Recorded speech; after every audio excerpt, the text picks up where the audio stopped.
बंदर और जंगल की कहानी।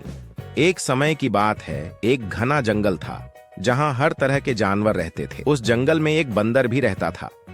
बंदर अपनी जिंदगी में खुश था, लेकिन एक दिन उसे महसूस हुआ कि उसके पास कुछ कमी है। वह सोचने लगा, क्या मैं सबसे अच्छा हूँ? चिंतित होकर उसने जंगल के सभी जानवरों से पूछा, क्या मैं सबसे अच्छा हूँ? सभी जानवरों ने उसे जवाब दिया, तुम अच्छे हो, लेकिन तुम्हें अपनी विशेषताओं को पहचानने की जरूरत है। बंदर ने सोचा, क्या यह सच है?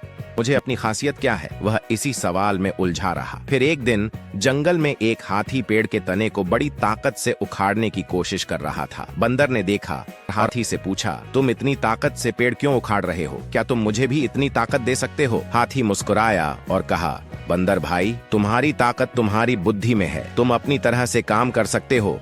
अपनी विशेषता पहचानो। यह ताकत मुझे मिली है, लेकिन तुम्हारी ताकत तुम्हारे दिमाग में छुपी है। बंदर ने यह सुनकर सोचा और अगले दिन से उसने अपनी बुद्धि का उपयोग करना शुरू किया। वह अब पेड़ों के ऊपरी हिस्से तक तेजी से चढ़ता और वहां से फल और फूल इकट्ठा करता। वह जान गया कि उसकी खासियत उसकी चपलता और बुद्धि में है, न कि शारीरिक ताकत में। अब बंदर हमेशा खुश रहता था कि उसे अपनी असली ताकत का एहसास हो चुका था।